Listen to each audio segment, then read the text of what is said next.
maladies liées à l'obésité. Alors,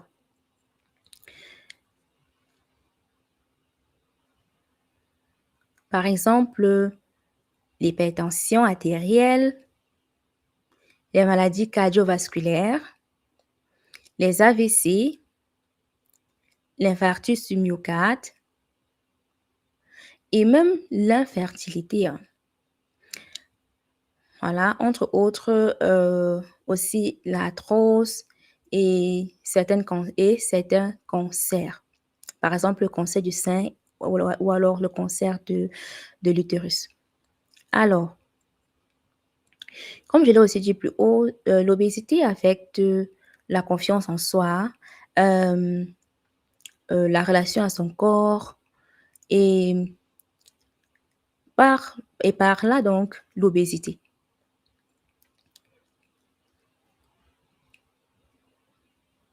Voilà, plusieurs femmes, commencent à avoir honte de leur corps. Elles ne se trouvent plus belles. Hem, Ça cause aussi une baisse de la libido, la fatigue chronique. Voilà, des femmes qui, manquent tellement de confiance en elles, n'ont plus d'amour propre, n'ont plus d'amour pour leur corps et commencent à se sentir moins désirables, heu, commencent à avoir honte de se présenter en public. Hem, voilà et aussi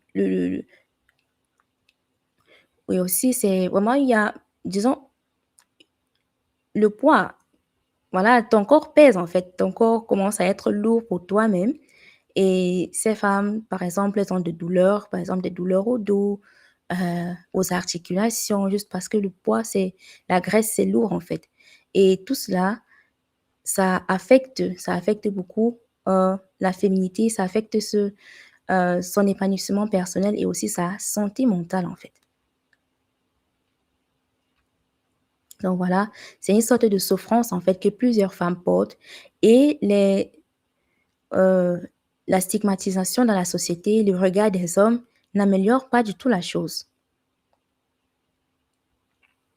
Alors, maintenant que nous avons parlé des causes de l'obésité, hem, voilà des facteurs qui, influencent l'obésité, des maladies qui pourraient être, voilà causées par l'obésité, qui sont liées à l'obésité. Il est donc important de savoir donc comment s'y prendre, comment faire pour guérir de son obésité, comment perdre enfin ces kilos de trop, comment se sentir encore plus désirable, encore plus féminine. Alors, la première étape, comme toujours, c'est d'abord de commencer par l'acceptation. Il est important de s'accepter tel qu'on est, ma précieuse. Pour toutes celles qui, voilà, qui ont l'impression qu'elles ne heu, voilà, qui se sentent étrangères dans leur propre corps, il est important de commencer d'abord par se réconcilier avec son corps, s'accepter d'abord tel qu'on est, se sentir se sentir désirable même avec ses kilos de trop et mettre en place des stratégies qui te permettront vraiment sur le long terme de perdre ces kilos de trop. Car généralement, ces kilos n'apparaissent pas aussi du jour au lendemain. Généralement, ces kilos apparaissent avec le temps. Et il est aussi important lorsqu'on essaie de perdre ces kilos, de se donner aussi du temps. Ceci veut dire éviter les régimes oui, on va perdre 50 kilos en 3 semaines, ou alors, voilà, des régimes tellement stricts que tu ne pourras pas les tenir pendant 2 semaines et tout. Et mettre plutôt en place des stratégies qui te permettront vraiment sur le long terme de perdre ces kilos de trop et d'avoir un poids qui correspond voilà, à ta taille, à ta morphologie. Alors, la base, la base, c'est l'alimentation. L'alimentation, c'est la base. D'accord? Je sais, je l'ai dit plus haut, il n'y a pas que l'alimentation qui cause l'obésité, mais dans beaucoup des cas, dans vraiment la plupart des cas, c'est à cause d'une mauvaise alimentation, d'une mauvaise hygiène de vie que certaines femmes se retrouvent en obésité. Ceci veut dire, commence par améliorer ton alimentation. Retire de ton alimentation les fast-foods, les excès de sucre. Opte pour des alternatives. Par exemple, si tu as l'impression que tu manques de sucre, voilà, si tu as l'impression que tu veux justement grignoter, opte pour des alternatives plus saines. Si tu veux un truc secret, par exemple, tu peux prendre, au lieu de prendre cette barre de chocolat ou alors le gâteau, tu peux prendre euh, un fruit sucré, une orange, une mandarine, des bananes, des raisins, ou alors si tu as vraiment l'impression que tu meurs de manque de sucre, tu peux par exemple essayer les dattes sèches. Voilà, des dattes séchées, des fruits secs aussi, c'est très bien. Heu, Ce sont des trucs qui t'apportent du sucre beaucoup plus naturel et c'est mieux que de prendre ces sucres raffinés, ces sucres ultra transformés, en fait. D'accord? Alors,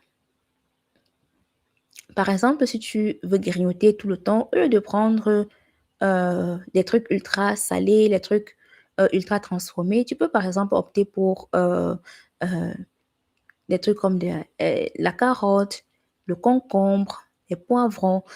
Ces légumes, voilà, remplacer tous tes snacks, pas sains par des légumes, en fait, ou alors tes fruits. Des fruits secs, tu peux varier, voilà, tu peux prendre des fruits secs, tu peux prendre, des fruits des légumes, tu peux prendre des fruits plutôt juteux. Bon, en fonction de tes envies, tu peux adapter cela, en fait, tu peux adapter cela. Au lieu de prendre, un soda ou alors, un jus d'orange avec juste 5 d'orange et 95 de sucre. Tu peux, par exemple, voilà, opter pour, un jus d'orange fait maison, pressé à la maison. Tu peux, par exemple, opter pour, hem, des fruits juteux, voilà, la pastèque. Voilà, en fonction de tes envies, tu essaies d'adapter, de voir ce que tu peux utiliser comme alternative, beaucoup plus, beaucoup plus beaucoup plus saine, en fait, d'accord? Alors, comme je disais tantôt, réduire le sucre, réduire aussi les fast-foods qui vont t'apporter non seulement le sucre, mais aussi beaucoup de matières grasses, voilà, les fritures et tout. Et lorsque tu veux faire, par exemple, tes fritures, tu peux, par exemple, plutôt passer au four, voilà, avec les frites, les air fryers. Tu peux plutôt utiliser ces alternatives-là, passer au four, que de passer par l'huile chaude, en fait. D'accord? Alors, voilà, qui dit alimentation dit aussi, hem, voilà, si tu veux par exemple faire un jeûne, évite les jeûnes trop stricts, à moins que tu le fais pour, une sorte de détox. Voilà, des jeûnes détox, oui, tu peux le faire pour, voilà, pour une période donnée, pour une période bien définie, d'accord? Mais évite les jeûnes extra, ultra ultra strict. Par exemple, juste, manger des œufs matin, midi, soir, tu ne pourras pas tenir pendant longtemps, en fait. Et le plus important, voilà, lorsque tu veux perdre du poids, ce n'est pas la vitesse, c'est la consistance. Ce n'est pas la vitesse, c'est la consistance. Donc mieux tu y vas doucement, mais tu résistes sur le long terme que de commencer un jeûne ultra strict et te retrouver 2 semaines plus tard à abandonner ton jeûne et retourner dans ton alimentation, pas saine, en fait. D'accord? Alors, voilà, tu peux par exemple faire ce jeûne détox pendant 2 semaines, un mois, mais une période bien définie. D'accord? Et continuer avec un jeûne beaucoup plus, doux, en fait. Par exemple, heu, le jeûne que je conseille, c'est le jeûne intermittent. Donc, par exemple, tu peux te dire: «Voilà, le matin, je déjeune et après, je vais manger encore à 14 heures et après je vais manger encore à 18 heures. Voilà, tu as des heures et après 18 heures, par exemple, tu peux décider que tu ne manges plus, tu manges encore juste le lendemain au petit déjeuner. Voilà, donc tu alternes des phases heu, des phases de jeûne et des phases où tu te permets de manger et pendant les phases de jeûne, par exemple, tu peux, a ajouter l'hydratation. Tu peux vraiment compenser cela par une bonne hydratation, boire assez d'eau, boire, comme on le dit souvent, par exemple 2,5 litres en fonction de ton activité physique aussi et de la saison, tu peux boire un peu plus, d'accord?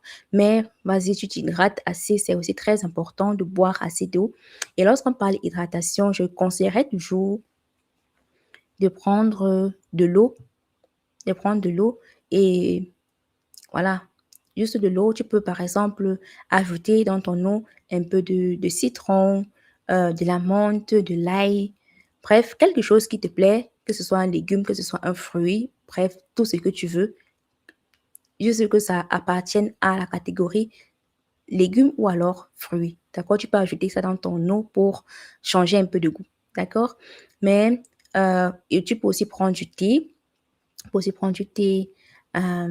Voilà. Mais ici aussi, il faut faire très attention de prendre des thés qui ne sont pas des thés transformés, des thés avec un taux de sucre élevé. D'accord? Car c'est aussi contre-productif en fait, d'accord? Plusieurs personnes se disent: «Mais oui, mais je bois du thé et tout», mais pourtant le thé qu'elles prennent, c'est un thé avec, 95 de sucre et juste 5 de thé, d'accord? Donc il faut faire attention et voilà. Alors alors comme je l'ai dit tout à l'heure, l'alimentation, c'est la base. Alors la deuxième chose conseillée, c'est le sport. Mais oui, le sport, il faut bouger. Comme je l'ai dit plus haut, la sédentarité n'aide vraiment pas. Et parfois même certaines femmes font des régimes et tout, mais ne bougent pas assez. Et lorsque tu ne bouges pas assez, tu ne peux pas aussi avoir un déficit, calorique, en fait. Tu as besoin de ce déficit, donc tu as besoin d'avoir un moins, en fait. À la fin, ça doit, être moins. C'est-à-dire, la quantité de calories que tu prends doit être inférieure à la quantité de calories que tu dépenses. Comme ça, tu pousses ton corps à utiliser les calories déjà emmagasinées dans les graisses et tout, pour libérer ton corps de ces graisses-là. Et après, tu évites aussi avec ton jeûne, alors tu évites de prendre encore plus de graisse, d'accord? Donc, ceci veut dire, il faut bouger. Il faut bouger. Je sais, le 1er janvier, c'est souvent: «Oui, mais cette année, je m'inscris à la salle de sport et tout et tout. Je vais faire, du cardio toutes les semaines. Je vais faire 5 kilomètres, je vais courir 5 kilomètres, par jour et tout». Tout cela, ce sont des très bonnes résolutions, mais c'est le même principe que dans l'alimentation. Ce n'est pas la vitesse, c'est un marathon en fait. Ce n'est pas, tu n'as pas besoin de prendre de très, très grandes résolutions. Tu as juste besoin d'être consistante. Tu dois résister le plus longtemps possible. Ceci veut dire, au lieu de prendre des résolutions extraordinaires, oui, je vais commencer à faire 10 kilomètres, courir 10 kilomètres par jour. Et après une semaine, tu te dis: «Mais je suis fatiguée, je peux pas, courir 10 kilomètres par jour et tout». Mieux, au lieu de faire cela, tu peux par exemple juste te dire 30 minutes de marche, 30 minutes de marche ou alors, avec ton téléphone ou alors avec ta montre, tu peux par exemple dire tu fais tes 10 000 pas, tu fais 15 000 pas par jour, d'accord? Ces petits sont des petites Ce sont des petits gestes qui te permettront après 1 mois, après 6 mois, de te rendre compte que tu as évolué et tu peux, par exemple, aussi commencer au début juste par la marche et au fur et à mesure, tu augmentes, voilà, tu te dis: «Voilà, je vais commencer à courir» ou alors aller à la salle de sport, heu, faire du cardio et tout, une fois la semaine et au fur et à mesure, tu augmentes. Tu peux, par exemple, aller 2 fois et ainsi de suite et tu y vas de manière, progressive, pas de manière, brutale et après tu t'essouffles rapidement. D'accord? Alors alors le sport, hem, qui dit bouger, tu peux aussi faire si tu n'as pas le temps d'aller à la salle, tu peux, par exemple, commencer avec la danse. C'est aussi très bien pour bouger. Voilà, la danse, la natation. Bref, trouve des moyens de bouger. Et lorsque tu vas à la salle, tu fais aussi des exercices euh, qui te permettent voilà, d'améliorer ta masse musculaire, mais de manière modérée, car ton objectif aussi, ma précieuse, ce n'est pas d'être musclé, musclé, non. C'est d'avoir au moins d'avoir une bonne masse musculaire. Tu vois un peu.